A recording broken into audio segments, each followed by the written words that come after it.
Well, I have used screws several times and I like them, and I have used the kind of blade type constructs, but I've never used a device that you can make that choice intraoperatively, and I really like that ability to make that decision at the time. I love the variability of it, being able to use the screws versus the anchors, which is fantastic. This really gives some versatility to use a variety of different approaches, and its stability is quite impressive.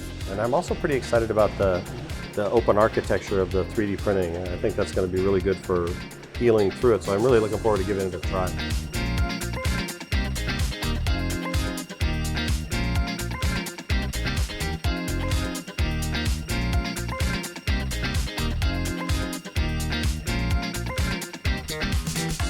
Porosity of it, I think, is going to certainly allow for achieving high rates of fusion. You've got a 3D printed surface that's made in titanium.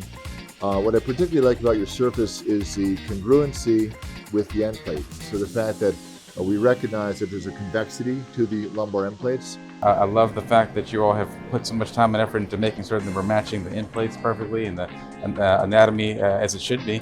And I look forward to using it in my OR sometime soon.